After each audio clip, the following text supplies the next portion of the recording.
நம்ம வந்து 4 கட்சிகளது தேர்தல் அறிக்கையை தனித்தனியாக பார்த்தோம்.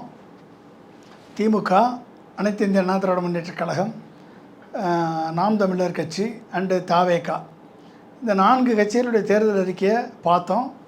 தேர்தல் அறிக்கை என்ன சொல்லியிருக்காங்க, அது செயல்படுத்த முடியுமா முடியாதா, ஃபீஸிபிளா பாசிபிளா ப்ராக்டிக்கலா, இதெல்லாம் நம்ம வந்து பார்த்தோம், தெளிவாக பார்த்தோம். இப்போ இந்த 4 தேர்தல் அறிக்கையில் எது வந்து highly practicable, highly implementable, highly feasible அப்படின்றத பார்க்க போகிறோம். இந்த 4 ரொம்ப குயிக்காக இது முடிஞ்சிடும். 2026 தமிழ்நாடு தேர்தல் அறிக்கையில் பொருளாதார யதார்த்தங்களின் பகுப்பாய்வு, அரசியல் வாக்குறுதிகளுக்கு பின்னால் உள்ள நிதி நிலைமை, கடன்கள் மற்றும் நடைமுறை சாத்தியங்கள் பற்றிய தரவு அடிப்படையிலான அறிக்கை. தாவேகா, திமுக, அதிமுக, நாம் தமிழர் கட்சி. 4 மாற்று வழிகள், அடிப்படை பொருளாதார சித்தாந்தங்கள். தாவேகாவுடைய தேர்தல் அறிக்கை ஒரு நுகர்வு சார்ந்த மாதிரி, அதாவது கன்சியூமர், மக்களுக்கு அதிகமான நலத்திட்டங்களை செய்கிறேன்னு சொல்லி கிட்டத்தட்ட அதுக்கான பணம் எப்படி வருதுன்னு தெரியாமல் அதிகமான நலத்திட்டங்களை மட்டுமே பேசக்கூடிய ஒரு மாதிரி. அது வருமான ஆதரவு பொருளாதாரம், நேரடி பணப்பரிமாற்றம், அதிக மானியங்கள், அதுதான் அதிக மானியங்கள், நேரடி பணப்பரிமாற்றம். இதுதான் திமுக. நலத்திட்டம் ப்ளஸ் நிர்வாகம், உள்கட்டமைப்பு மற்றும் மக்கள் சேவைகள், சமநிலையான மக்கள் நல அரசு, அதை கொடுத்துருக்காங்க. அதிமுக மிதமான நலத்திட்டம், நிதி கட்டுப்பாடு, நிதி நிலைத்தன்மை, அளவான இலவசங்கள், பழமைவாத நலத்திட்ட மாதிரி. நாம் தமிழர் கட்சி உற்பத்தி ப்ளஸ் தற்சார்பு, விவசாயம் மற்றும் உள்ளூர் பொருளாதாரம், உற்பத்தி சார்ந்த ஊரக மாதிரி. இதுதான் 4 அடிப்படை. இது ஆண்டு செலவினம், வாக்குறுதிகளின் விலை. அதிமுகவினுடைய ஆண்டு செலவினம் 4.5 லட்சம்லேருந்து 5 லட்சம் கோடி. 1 லட்சம் கோடி ஏற்கனவே நம்ம வந்து டெபிசிட்டில் இருக்கோம். திமுகவினுடைய மாதிரி செலவினம், ஆண்டு செலவினம் 4.6லேருந்து 4.7 லட்சம் கோடி. நாம் தமிழருடைய ஆண்டு செலவினம் 4.8லேருந்து 5.5 லட்சம் கோடி மதிப்பீடு. தாவேகாவுடைய ஆண்டு செலவினம் 5.8லேருந்து 6.3 லட்சம் கோடி. Red light. ஸோ நாதாகாவினுடைய செலவினம் திமுகவை விட அதிகம், ஆனால் தாவேகாவின் உச்சபட்ச செலவினத்திற்கு கீழே இருக்குது. அப்போ இதை 4லையுமே குறைவான செலவினம் கொண்டது திமுகவினுடைய தேர்தல் அறிக்கை. நிதி பற்றாக்குறையும் எஃப்ஆர்பிஎம் விதிகளும். அதிமுக 3 to 3.5%, 1 லட்சம் கோடி எஃப்ஆர்பிஎம் வரம்புக்குள்ளே இருக்குது. திமுக 3.5 to 4%, 1 லட்சம் கோடி எஃப்ஆர்பிஎம் வரம்புக்குள்ளே இருக்குது. நாம் தமிழர் கட்சி 5லேருந்து 7%, 1.5லேருந்து 2 லட்சம் கோடி எஃப்ஆர்பிஎம் சிறிய மீறல் வாய்ப்பு இருக்கிறது.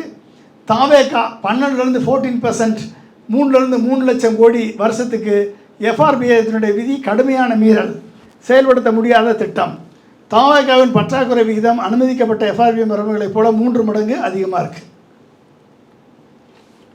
5 ஆண்டு கடன் பாதை எதிர்காலம். இந்த 4 தேர்தல் அறிக்கையை நிறைவேற்றினால் 5 ஆண்டுகளில் எவ்வளவு கடன் யார் எவ்வளோ வாங்கியிருப்பாங்கன்னு பார்த்தா, அதிமுக வாங்கினா 11லேருந்து 13 லட்சம் கோடி, 30லேருந்து 32% கடன் வாங்கியிருக்கும். திமுக வாங்கினா அடுத்த 5 ஆண்டுகளில் 12லேருந்து 14 லட்சம் கோடி வாங்க வேண்டியது இருக்கும். நாம் தமிழர் கட்சி வாங்கினா 15லேருந்து 18 லட்சம் கோடி வாங்கணும். தாவேகா வாங்கினா 22லேருந்து 32 லட்சம் கோடி வாங்கணும். இதுதான் வந்து கடனுடைய சுச்சுவேஷன். மாநிலத்தின் மொத்த உற்பத்தியில் 80%, 85% கடனாக மாறுவது கடுமையான பொருளாதார வீழ்ச்சிக்கு வழிவகுக்கும். அப்போ மக்கள் நலத்தின் எதிர் உற்பத்தி ஒரு சமநிலை. நலத்திட்டங்கள், இலவசங்கள் அதிகம், மேலே போனால் நலத்திட்டங்கள், இலவசங்கள் அதிகம், இங்கிட்டு போனால் குறைவு, அங்கிட்டு போனால் உற்பத்தி தற்சார்பு அதிகம், இங்கிட்டு போனால் கீழே குறைவு, நலத்திட்டங்கள் குறைவு அப்படின்னு பார்க்கும்போதும் அதிமுகவுடைய நலத்திட்டங்கள், இலவசங்கள் நடுத்தரத்தில் இருக்குது. திமுகவுடைய நலத்திட்டங்கள், இலவசங்கள் அதிகமாக இருக்குது. தாவேகால மிக அதிகம் நலத்திட்டங்கள், இலவசங்கள் மிக அதிகம். ஆனால் உற்பத்தி தற்சார்பு வந்து நாம் தமிழரில் வந்து நடுத்தரம் மிக அதிகம். அடுத்து பொருளாதார அபாயங்களின் செயல் வரைபடம். நிதிச்சரிவு. திமுக, அதிமுக, தாவேகா, நாதாகா. நிதிச்சரிவில் திமுக குறைவாக இருக்குது, அதிமுகவும் குறைவாக இருக்குது. தாவேகா அதிகம், நாதாக்கா நடுத்தரம். பணவீக்கம் திமுக நடுத்தரம், அதிமுக குறைவு, தாவேக்கா அதிகம், நாம் தமிழர் கட்சி நடுத்தரம். செயலாக்க சிக்கல் நடுத்தரம், நடுத்தரம், அதிகம், அதிகம். வருவாய் முரண்பாடு நடுத்தரம், குறைவு, மிக அதிகம், அதிகம். அப்போ தாவேக்காவுடைய ஒட்டுமொத்தமாக பொருளாதார அபாயத்தில் மிகப்பெரிய அபாயமாக இருக்கக்கூடிய ஒரே அறிக்கை தாவேக்காவினுடைய அறிக்கை. தாவேக்கா வந்து is unrealistic model, cannot be implemented and 100% என்னை நம்பலான்னு சொல்கிறத நம்புறதுக்கான வாய்ப்பாக வந்து தேர்தல் அறிக்கை இல்லை. ஸோ இதில் நடுத்தரமாக இருக்குது, அதிகமாக நடுத்தரமாக இருக்குது திமுகவும் நாம் தமிழர் கட்சியும் தான் 3 நடுத்தரத்தில் இருக்காங்க.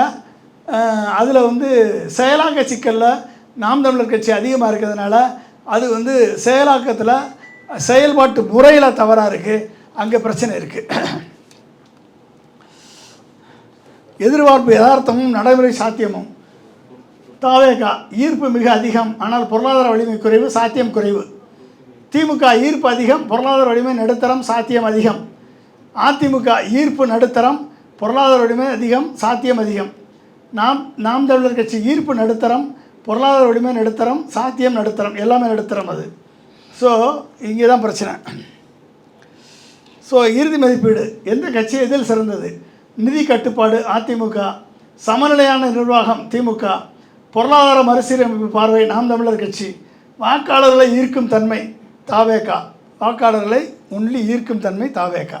தாவேகா வாக்குறுதிகளை உச்சத்திற்கு கொண்டு செல்கிறது, ஆனால் அது நிதி அடிப்படையில் சாத்தியமற்றது. நாம் தமிழர் கட்சி மாநிலத்தின் பொருளாதார கட்டமைப்பை உற்பத்தியை நோக்கி மறுசீரமைக்க முயற்சிக்கிறது, செயல்பாடு கஷ்டம். திமுக மற்றும் அதிமுக ஆகிய இரு கட்சிகளும் அறியப்பட்ட நிதி வரம்புகளுக்குள் செயல்பட்டு சமநிலையை பேணுகின்றன. இதில் ஃபைனலாக நம்ம பார்த்தோம்னா என்ன 4 முக்கிய கட்சிகளின் பொருளாதார ஒப்பீடு, அதாவது growth per industry, foundation and sustainability, stability and governance, modernisation, இதெல்லாம் பார்த்தோம்னா பொருளாதாரத்தின் 3 முக்கியத்துவங்களின் அடிப்படையில் மதிப்பீட்டு கட்டமைப்பு உருவாக்கப்பட்டுள்ளது. அடித்தள பொருளாதாரம். இப்போ இந்த மதிப்பீடு இந்த 4 தேர்தலுக்கு எதை வச்சு மதிப்பீடு பண்ணியிருக்கேன் அப்படின்னா இந்த அடிப்படையை வச்சு தான் மதிப்பீடு பண்ணியிருக்கேன். அதாவது அடித்தள பொருளாதாரத்துக்கு 40%, வளர்ச்சி இயந்திரத்துக்கு 40%, மூலதனம் மற்றும் செயலாக்கத்துக்கு 20%. அதில் அடித்தள பொருளாதாரத்தை உருவாக்குறதுல விவசாயம் மற்றும் நீருக்கு 10%. யார் எதுக்கு இம்பார்ட்டன்ஸ் கொடுத்துருக்காங்களோ அதை பேஸ் பண்ணி மார்க்கு 10 மார்க், 40 மார்க், அது 40 மார்க், அது 20 மார்க். அடித்தள பொருளாதாரம் விவசாயம் மற்றும் நீருக்கு 10 மார்க், சுகாதாரம் மற்றும் கல்விக்கு 10 மார்க், ஊரக பொருளாதாரத்துக்கு 10 மார்க், வளங்களின் நிலைத்தன்மைக்கு 10 மார்க், வளர்ச்சி இயந்திரம் தொழில்மயமாக்கலுக்கு 10 மார்க், வேலைவாய்ப்பு உருவாக்குறதுக்கு 10 மார்க், மதிப்பு கூட்டலுக்கு 10 மார்க், ஜிஎஸ்டி வளர்ச்சிக்கு 10 மார்க். மூலதனம் மற்றும் செயலாக்கம் எஃப்டிஐ ஈர்ப்புக்கு 5 மார்க், பொதுநிதி மாதிரிக்கு 5 மார்க், நிர்வாக சீர்திருத்தம் 5 மார்க், விரிவாக்க திறன் 5 மார்க். அப்போ இதில்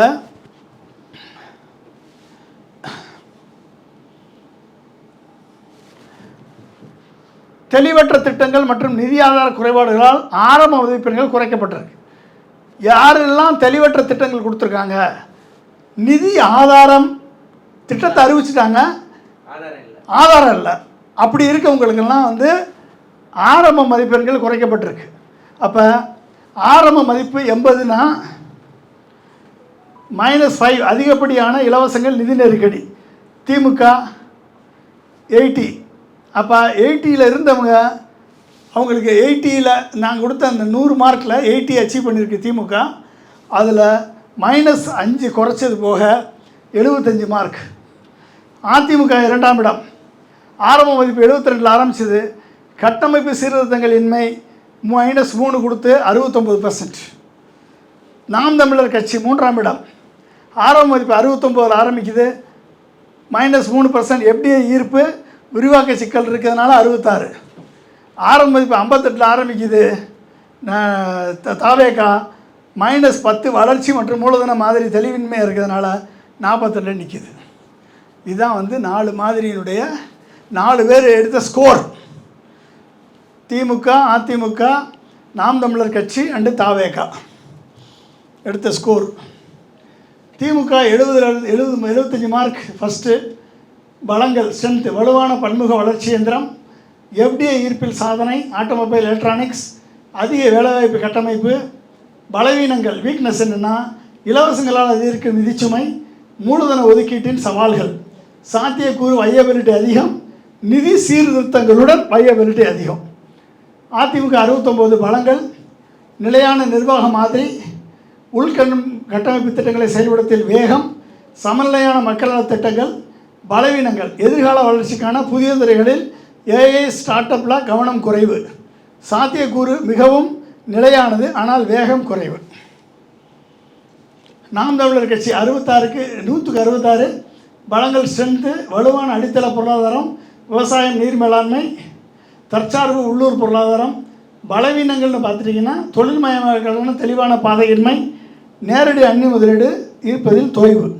ஸோ சாத்தியக்கூறு அதிக நிலைத்தன்மை தான், ஆனால் மிதமான வளர்ச்சி. தாவேகா 100க்கு 48 மார்க்கு. பலங்கள் டிஜிட்டல் நிர்வாகம் மற்றும் இளைஞர் பங்கேற்பு குறித்த பார்வை தான் பலம். பலவீனங்கள் வேலைவாய்ப்பு மாதிரி, மூலதன உருவாக்கம் மற்றும் பொருளாதார வளர்ச்சி எந்திரம் குறித்த தெளிவின்மை. ஸோ டோட்டலாக எங்கே போகிறோம்னு தெரியாமல் இருக்காங்க. சாத்தியக்கூறு தற்போதைய நிலையில் பொருளாதார சாத்தியக்கூறு குறைவு. ஸோ பொருளாதார சாத்தியக்கூறு அணி ஒவ்வொரு கட்சியின் கட்டமைப்பு அபாயங்கள் மற்றும் பலங்கள். கட்சி வளர்ச்சி, நிலைத்தன்மை, நிதி அபாயம், ஒட்டுமொத்த சாத்தியக்கூறு. திமுக வளர்ச்சி குரோத் அதிகம், நிலைத்தன்மை சஸ்டைனபிலிட்டி மிதமானது, நிதி அபாயம் அதிகமாக இருக்குது. திருத்தங்களுடன் இது வலுவான சாத்தியக்கூறு இருக்குது, ஓவரால் வயபிலிட்டி. அதிமுக மிதமானது, நிலைத்தன்மை அதிகம், நிதி அபாயம் குறைவு, நிலையானது. நாம் தமிழர் மிதமானது, நிலைத்தன்மை அதிகம், நிதி அபாயம் குறைவு, நீடித்திருக்கும் ஆனால் மெதுவானது. தாவேகா வளர்ச்சி குறைவு, நிலைத்தன்மை குறைவு, நிதி அபாயம் மிதமானது, பலவீனமானது. டோட்டலாக ஸோ விடுபட்ட இணைப்பு. எந்த ஒரு தனிப்பட்ட கட்சியும் முழுமையான பொருளாதார ஒருங்கிணைப்பை கொண்டிருக்கவில்லை. திமுக தொழில் வளர்ச்சி குரோத், நாம் தமிழர் அடிப்படை நிலைத்தன்மை, அதிமுக நிர்வாக நிலைத்தன்மை, தாவேகா எங்கேயுமே வரல. ஏன்னா அது பேசிக் இல்லை. தமிழ்நாட்டில் உண்மையான தேர்வு அரசியல் கட்சிகளே அல்ல, பொருளாதார தத்துவங்களுக்கிடையே சிறந்த மாதிரி. திமுக வளர்ச்சி, நாம் தமிழர் அடித்தளம், அதிமுக செயலாக்கம். இந்த 3 சேர்ந்ததாக ஒரு இருந்தால் ஒரு சிறந்த மாதிரியாக இது இருக்கும். அடுத்து ஜிஎஸ்டிபி 2035க்கான இலக்குகள். அதிக வருமானம் மற்றும் குறைந்த ஏற்றத்தாழ்வுடன் கூடிய $1 ட்ரில்லியன் பொருளாதாரம். ஜிஎஸ்டிபி 35 லட்சம் கோடி, இலக்கு 90லேருந்து 100 லட்சம் கோடி. பொருளாதார வளர்ச்சி 11 to 12%, இலக்கு 14லேருந்து 16% அச்சீவ் பண்ணணும். இந்த அச்சீவ் பண்ணி காமிச்சதில் இது வரைக்கும் திமுக மட்டும்தான் இரட்டை இலக்க பொருளாதார அச்சீவ் வச்சு காமிச்சிருக்காங்க. அது மட்டும் பாசிபிள்.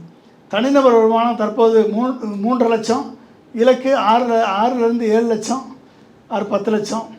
வேலைவாய்ப்பு 1.5லேருந்து 1.8 கோடி வேலைகள் உருவாக்கணும். ஏற்றுமதி 50லேருந்து 60 பில்லியன் இருக்குது, 150லேருந்து 200 பில்லியன். கலப்பின வியூகம் 3 வெவ்வேறு கொள்கைகள். திமுகவின் மாதிரி தொழில்மயமாக்கல், எஃப்டிஐ ஈர்ப்பு மற்றும் எம்எஸ்எம் உருவாக்கம். அதிமுக தாவேகா மாதிரி உள்கட்டமைப்பு செயலாக்கம், நிர்வாக தொடர்ச்சி மற்றும் டிஜிட்டல் தொழில்நுட்பம். நாம் தமிழரின் மாதிரி விவசாயம், நீர் மேலாண்மை மற்றும் ஊரக பொருளாதாரம். ஒவ்வொருத்தரும் ஒவ்வொரு இதை கான்சன்ட்ரேட் பண்ணுறாங்க. ஸோ முக்கிய இலக்குகள், செயல் திட்டங்கள், அறிவு சார்ந்த 10 மெகா தொழில் தாழ்வாரங்கள், mega industrial corridors, Chennai Coimbatore தொழில்நுட்ப தாழ்வாரம், முக்கிய துறைகள் எலக்ட்ரானிக்ஸ், செமிகண்டக்டர், மின்சார வாகனம், ஜவுளி 2.0, பசுமை ஆற்றல். ஒரு மாவட்டம் ஒரு பொருளாதார இயந்திரம். சென்னை, டெல்டா மாவட்டம், மதுரை, திருநெல்வேலி, திருப்பூர், கோயம்புத்தூர் கிளஸ்டர். ஸோ முடிவுரை. தமிழ்நாட்டின் எதிர்காலம் முரண்பாடுகளை இணைப்பதில் உள்ளது. தமிழ்நாட்டின் எதிர்காலம் அதிவேக தொழில்துறை வளர்ச்சியையும் டிஎம்கே மாதிரி வலுவான ஊரக மற்றும் வளமை அடித்தளத்தையும் என்டிகே இணைப்பதில் தான் உள்ளது. ஒன்றை விடுத்து மற்றொன்றை தேர்ந்தெடுப்பதில் அல்ல, எல்லாத்தையும் இணைச்சி செயல்பட வேண்டும். 2035 பார்வை, 100 லட்சம் கோடி பொருளாதாரம், 1.5 crore வேலைவாய்ப்புகள், சமநிலையான நகர்ப்புற ஊரக வளர்ச்சி, இதுதான் சாத்தியம். எனவே மக்களை உங்கள்கிட்ட நான் 4 தேர்தல் அறிக்கையும் உள்ளே வச்ச உங்கள்கிட்ட தனித்தனியாக ப்ரெசென்ட் பண்ணியிருக்கேன். இப்போ 4 தேர்தலை கம்பைன் பண்ணி யார் டாப்பில் இருக்கா, நெக்ஸ்ட் யார், தேர்ட் யார், ஃபோர்த் யாருன்றதையும் கேட்டகரைஸ் பண்ணியிருக்கேன். இதை பேஸ் பண்ணி இது நல்லா நீங்கள் வந்து அனலைஸ் பண்ணி ஒரு இன்ஃபார்ம்டு டிசிஷனை அடுத்த தலைமுறை அடுத்த க்ரோத் பாத், தொடர்ந்த வளர்ச்சி, நீடித்த வளர்ச்சி, நிலையான வளர்ச்சி, ஒரு மதச்சார்பின்மையற்ற ஒரு நாடு, ஒரு அமைதி வளம் வளர்ச்சியை கொடுக்கக்கூடிய ஒரு நாட்டை, ஒரு மாநில சுயாட்சிக்கு போராடக்கூடிய ஒரு ஆட்சியை, மாநிலத்தை வந்து வளர்ச்சி பாதையில் கொண்டு செல்லக்கூடிய ஒரு ஆட்சியை, மாநிலத்தை வந்து ஒரு இளைஞர்களுக்கும் இளம் பெண்களுக்கும் அவர்களை தகுதிப்படுத்தி உலகளாவிய அளவில் போட்டி போடக்கூடிய வல்லமை பெற்றவர்களாக நான் முதல்வன் திட்டம் போல் இப்படிப்பட்ட ஒரு திட்டங்களை கொடுத்து அவர்களை வந்து எம்பவர் பண்ணக்கூடிய ஒரு கவர்மெண்ட்டை நீங்கள் தேர்ந்தெடுக்க வேண்டும் என்று சொல்லி உங்களை வாழ்த்தி விடைபெறுகிறேன். நன்றி, வணக்கம்.